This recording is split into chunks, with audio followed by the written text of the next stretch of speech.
All right, before I get too far along with the carving, I need to make a template for the arch. Uh, template's got to be the arch template's got to be pretty specific. You want about a 12 millimeter rise. And so I'm gonna take a break. I'm gonna make this template real quick, and then I'm gonna come back. I'm gonna use some wax paper, sort of like a tracing paper. Anyway, I mean, tracing paper, all that really is just wax paper, right? And I think I got another story. You might have a bonus story as I'm doing this. Give me something to do, something to think about while I make this template. I'll be right back. All right, so I've got another story to tell. Another story of when I was a kid, making me think about my young life. When I was a teenager, my dad used to, well, when I was a kid, my dad used to be a fisherman. He used to trawl a lot. And I used to always go with him. He used to take me, I guess he would take me on Saturdays because I was in school. But, there were some days when I begged him, please don't make me go to school. I want to go trawling with you. So he would give in sometimes. And we had some really memorable times trawling down the river. And that was about, about the time that I fell in the water, almost drowned. And yeah, and thinking about that, that was 1965, and that was the year Hurricane Betsy hit. Just thinking, man, there was a lot that happened that year. And by the way, my mom was, just so you know, I did not cause her to go into labor. She was about to go into labor anyway. It was just coincidental that I almost drowned the day before my brother was born. Okay, so anyway, we did a lot of trawling when I was younger, and that was when we lived in Venice. And then later on, after that, I think after Hurricane Camille, we moved back to the Bahia for a little while, by Lafourche, Lockport, and then we moved back to Buras, where I graduated high school in Buras. And so my dad had bought us a little 16-foot flat bottom boat, a little shallow. And we used to do a lot of trawling in that boat. Anyway, so I remember my mama telling me this. She was telling me this just the other day, that she had gotten mad at my daddy because I was 14 years old and he turned me loose. He turned me loose at 14 years old in that little boat. And I spent many summers trawling with that little boat. It was let's see, it was like a 25-foot trawl. I had to prove to my daddy that I could pick up the trawl boards and that I could pull in the trawl, because I used to always go trawling with him, and I always wanted to help him. I always, I wanted to show him that I could do it. And so yeah, that was funny. 14 years old, my mama said that she was so mad at him that he let me go trawling that young. But yeah, I went by myself a couple times. I had a buddy come with me, good friend of mine who passed away now. So yeah, we would go trawling. My mama would come trawling with me a lot. I remember her coming with me. Many times she'd come. We'd wake up at 4:30 in the morning. I'd ride my bicycle to the marina. We was only about maybe a mile from the marina. I'd ride my bicycle to the marina. Hang on, I'm gonna pause just for a second. I'm looking for something, and I don't want to waste any time while I'm talking while I'm looking. So back to the story. Yeah, we would get up early in the morning. My mom would come with me sometimes. Sometimes we'd take the bikes. We'd use a bicycle. Sometimes we'd walk. Of course, I got old enough to drive. I'd take the family pickup truck.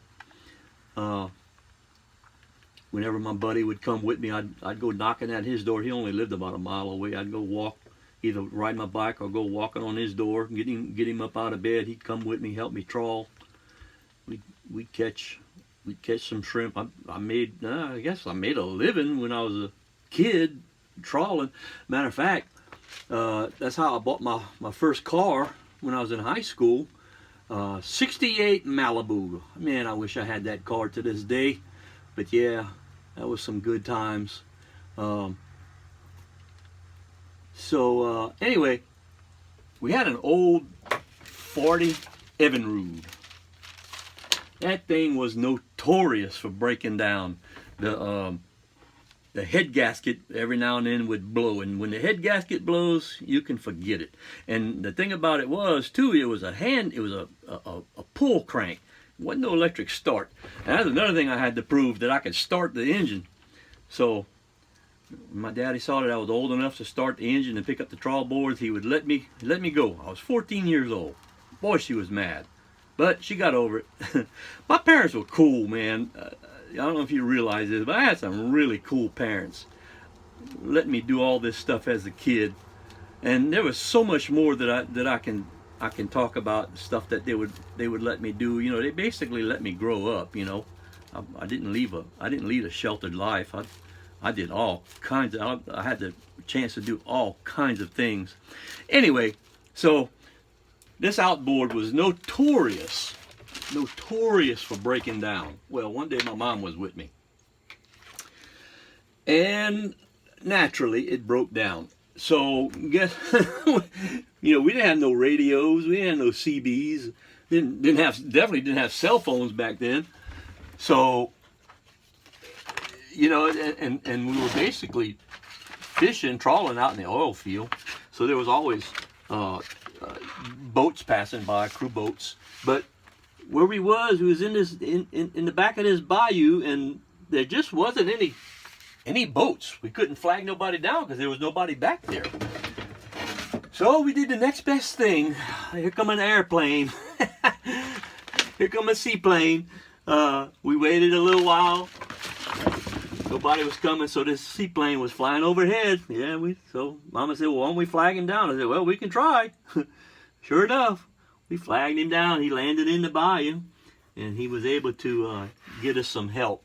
A little crew boat come by and finally towed us in. So that was fun. That day was adventurous. She reminded me of that story. Another time, my cousins come to visit, and I always enjoyed my cousins coming. And so one time my cousins come to visit, my daddy said, hey, go get us some oysters. We was always harvesting wild oysters from the bayou.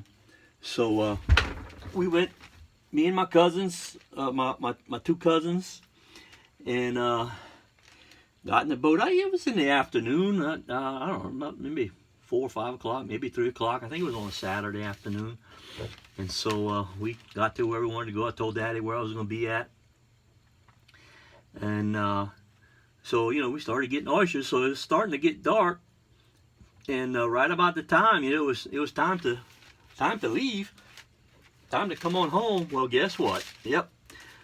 The motor wouldn't start. It blew that head gasket. So there we was, stuck. Again, no radio, no cell phone, no nothing. All I could do was hope and pray that my dad would come get me. So probably about 10 o'clock that night, you know, it was quiet. I mean, no motor was running or nothing.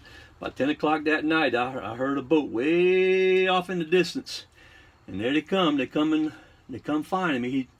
Good thing they knew where I was at, and so it was easy to figure out where I was. So anyway, they come rescued me, and they towed us back in. Of course, we had some oysters too, you know.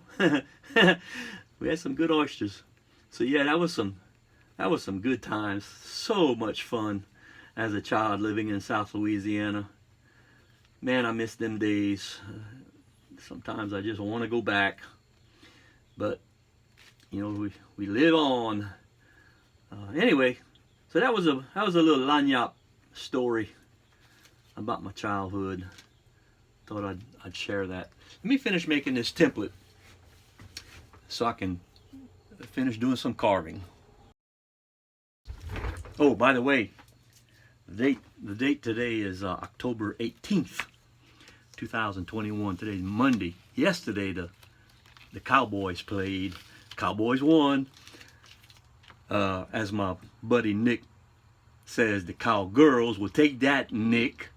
The Cowgirls won. Nick's our old drummer that we had in the band. Matter of fact, his family's from Louisiana, from North Louisiana, from Yankee country in North Louisiana. I call his daddy, or actually his daddy calls himself a hillbilly Cajun. So Nick and I are both Saints fans. Saints, I think, had the day off yesterday, a bye. But the Cowboys did win, so take that, Nick. So I made me a template for the belly arch, if you can see that. And just to show you that I got a long way to go. When the bottom side of that arch meets the top side of that plate, it's gonna be done.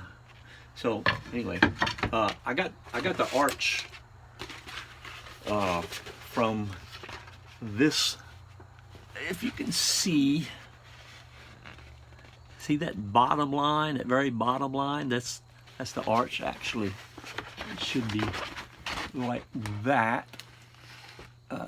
That's the arch of this old violin. And by the way, the template that I bought is from another old violin, and they're not the exact same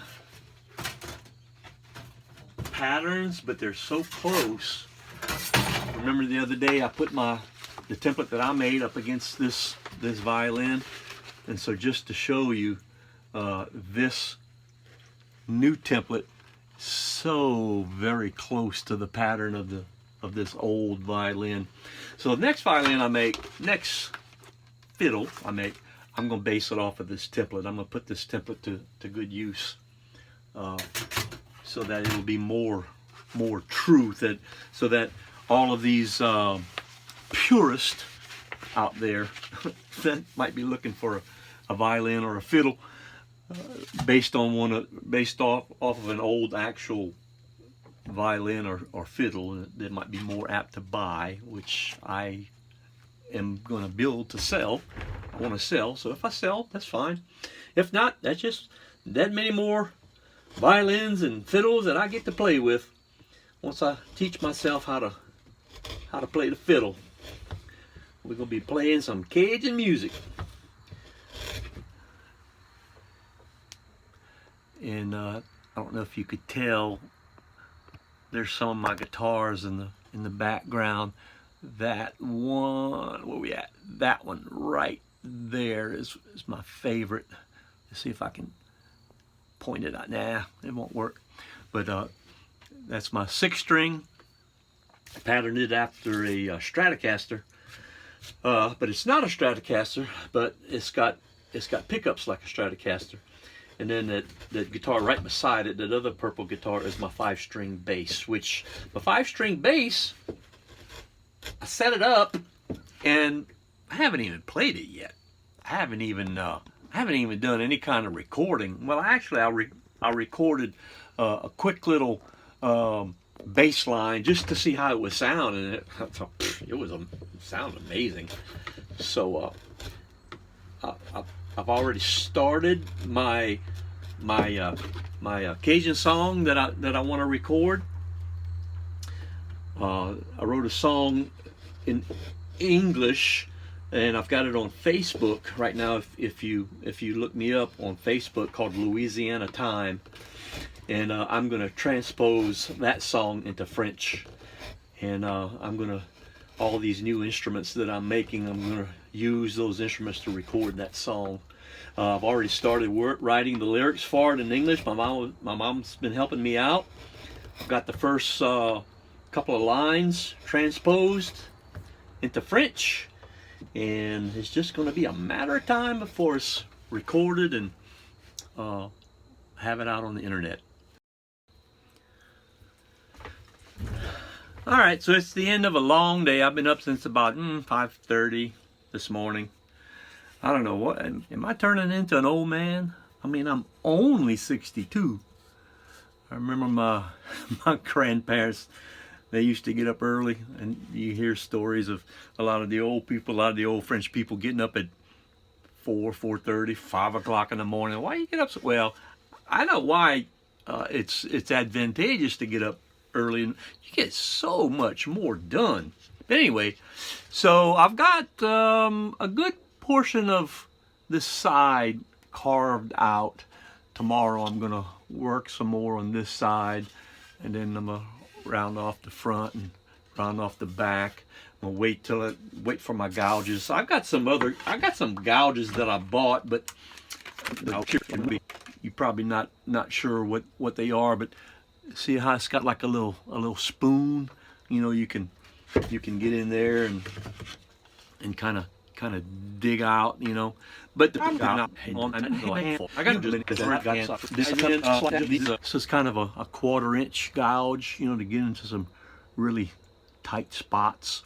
And then I got another gouge around here somewhere. So I got to make 3 handles for these. I'll use these in conjunction with all the other stuff I got. This is like a 1/2 inch. This other one's 1/4 inch. One more thing. I'll leave you with another word of the day. And doggone it, if I did not forget what it is, I'll be right back. So I got to remind myself, because this one's kind of funny. I'll be right back. Okay.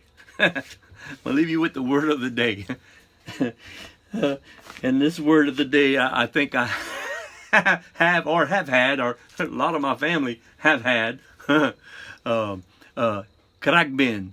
If you know what Kragbin is, you just might be Cajun. Hopefully you're not Kragbin. I know sometimes I'm a little Kragbin. I've been Kragbin in the past.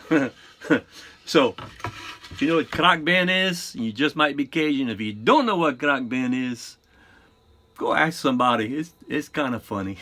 A little bit. All right. Until later. Bonsoir. Have a good night.